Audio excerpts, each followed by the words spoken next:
วันนี้เรามาดูภาษาละนาเลยนะครับว่าเราจะเขียนแบบใดนะครับมันก็จะมีเขียนได้หลายแบบบางตัวนะครับบางตัวก็มันก็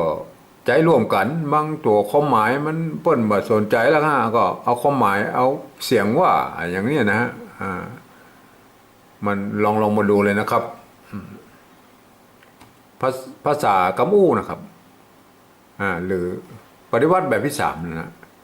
เก็บเข้าเปลือกแล้วก็เติงเข้าแรงนะครับลองมาดูภาษาละนาเลยนะครับเก็บนะฮะไม่เกตัวกะนะครับตัวบะนะครับเอาไว้ทั้งลุ่มนะครับเป็นหางนะครับแบบวิการได้นะเก็บนะครับเก็บแต่ตามที่หันโบราณเพิ่นแล้วเพิ่นใส่ไม้ซัดเข้าไปในกำนะครับมันเก็บมาไว้มันหน่อยมันเน้นเก็บนะครับเก็บเข้าไปในกำนะอันนี้หันบ่อยเพราะว่าตามโบราณพวกเคยใส่ไม้ซัดอย่างเงี้ยนะครับแต่ถ้าบ่ใส่เป็นได้ครับบ่ใส่มันก็อ่านได้ครับเก็บนะอันนี้มันก็เก็บเหมือนกันนะฮะเก็บเหมือนกันแต่มันอันนี้มันอย่าเน็บหน่อยมันเก็บมันเก็บมันเน็บเข้าไปนะครับเก็บเข้านะครับภาษาเข้าเนี่ยภาษาละนามันต้องเข้านะกินเข้าเปลือกอย่างนี้มันเข้านะฮะเข้าปุ่นถ้าเราเขียนแบบนี้มันข้าวนะครับแบบไทยฮะข้าว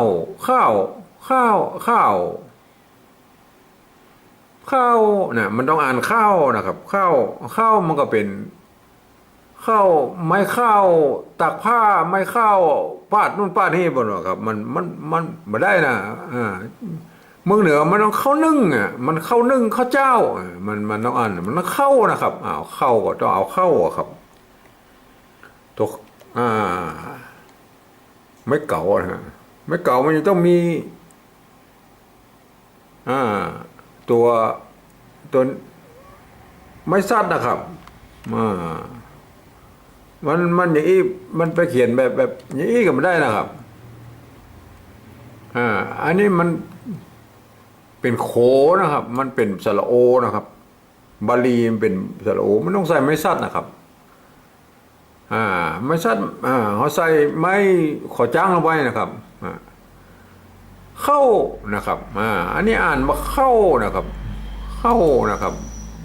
เข้าเปลือกเข้านึ่งเข้าอย่างนั้นนะครับอ่านว่าเข้านะเข้าเปลือกนะครับเปลือกก็ตัวปะนะเปลือกไม่เอกนะครับเสียงเอกลืมบอกว่าอันนั้นเสียงเอกเปลือกนะครับเปลือกเสียงเอกนะฮะเสียงเอกก็ต้องใช้ตัวปะนะครับปะไม่กือนะฮะบางโบราณอย่างนี้ก็ได้นะครับเปลือกแบบนี้ป่นใส่ไม่กี้ก็ได้นะครับแต่เอาให้มันปัจจุบันหน่อยนะครับเอาไม่กือเปลือกนะครับเปลือกถ้าอย่างนี้กับเปลือกแล้วนะครับแต่ถ้าอย่างนี้มันใส่กล้ำเหมือนไทยหน่อยนะครับก็ต้องใส่ตัวละกล้ำนะครับ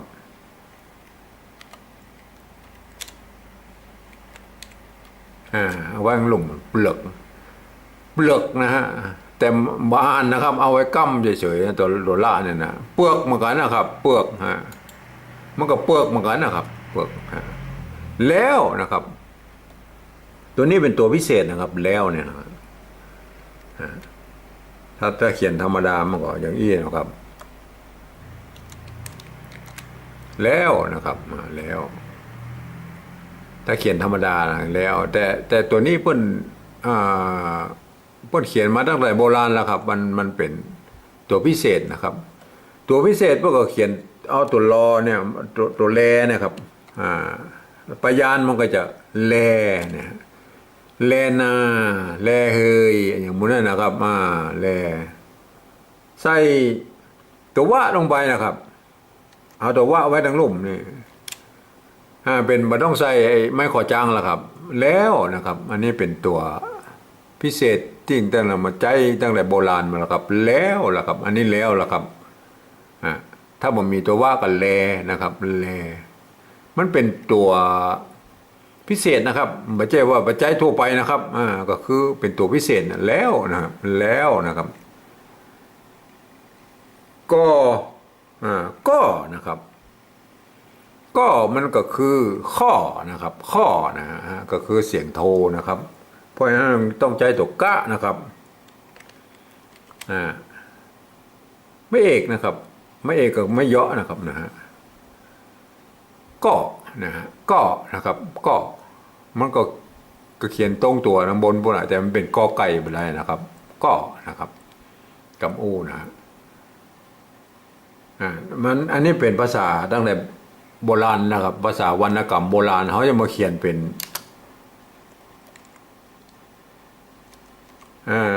อย่างอี้กับได้กอนะฮะกอนี่มันบานนะครับบานเขียนครับยกเว้นนี่ครับก่อสร้างก่ออิฐก่อปูนอย่างนั้นนะครับบานนะครับในเอกสารโบราณบานมีก็อันตัวบนนะครับก็นะครับแต่ก็อ่านแต่ละอ่านว่ากอนะครับอ่านว่ากอเติงนะครับเติงเสียงสามัญครับเติงเสียงสามัญให้ต้องใจตัวตะนะครับตัวนี้คือตัวตะนะครับเติงนะครับเติงก็เฮาสระเฮาก็เขาต้องกึดถึงสระไว้ก่อนนะครับสระนะครับสระเนี่ยอันนี้อันเต็งกับเตอนะครับอันนี้เตอถ้าเขาเปลี่ยนเป็นตัวง่ายมันก็เติงนะครับเปลี่ยนเป็นตัวง่ายนึกทึกสระนะครับสระเติงนะฮะเติงเข้าแรงอันนี้ไม่ใช่กินข้าวนะครับมันจะเข้าแรงแหละครับเข้าฤดูแรงเข้าอย่างนั้นน่ะเข้ามันตัวเดียวกันนะครับก็ตัวเข้านั่นแหละครับใจร่วมกันนะครับ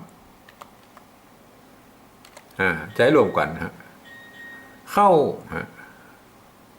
ใจรวมกันกับเข้าเปลือกเข้านึ่งเข้าอย่างนั้นนะครับแรงทีนี้แรงเขาจะมาเขียนแบบตัวพิเศษมาได้แล้วครับเพราะว่ามันเป็นแรงครับมันแรงธรรมดาแหละครับแรงเขาจะมาเขียนแบบนี้มันได้ครับมันใส่ไม้ก่อจ้างอย่างนี้มันบัดใจแหละครับมันแรงมันเป็นตัวพิเศษอะครับเพราะว่าเขาจะมาเขียนแรงอย่างนี้มันบัดได้เรื่องแล้วครับมันแบบเปิงแล้วครับมันมาได้แล้วครับไม่ต้องเขียนธรรมดาแล้วครับแรงนะครับแรงก็ใส่ไม้ขอจ้างเข้าไปตัวง่าเอาไว้ลุ่มแรงนะครับเก็บเข้าเปลือกแล้วก็เติงเข้าแรงนะครับอย่างแบบนี้นะครับเรามาเขียนภาษาปริวัติแบบที่2นะครับเก็บนะครับเห็นไหมฮะตัวนี้มันป้นมีไม้ซัดอะครับไม้ซัดกับแทนตัวนี้ครับเก็บนะครับเก็บข้าวเปลือกแล้วนะครับอันนี้มันตัวพิเศษนะครับแล้วข้อแล้วข้อเทิงเข้าแรงเข้าแรงนะครับอันนี้คือตัวภาษาปริวัติแบบที่2นะครับเขียนเทียบเอามาจากภาษาล้านนาเนี่ยนะครับยืมตัวภาษาไทยมาเทียบบ่ได้นะแต่เขียนออกมาแล้วถ่ายทอดออกมานะครับถ่ายทอดภาษาล้านนาขึ้นมาเป็นแบบที่2นี่นะครับแต่เวลาอ่านแต่ละฮะไปอ่านน้ำบนพุ่นนะครับแบบกำอู้นะครับทั้ง2แบบนี้นะครับอ่านออกเสียงแล้วมันก็จะเป็นเสียงอยู่ทั้งบนพุ่นนะครับเก็บเข้าเปลือกแล้วกดเติงเข้าแรงนะครับเหมือนกันนะครับอ่านแบบภาษาล้านนาดั้งเดิมหรือ ปฏิวัติแบบสองก็ต้องเสียงออกตังบนพุ่นนะครับ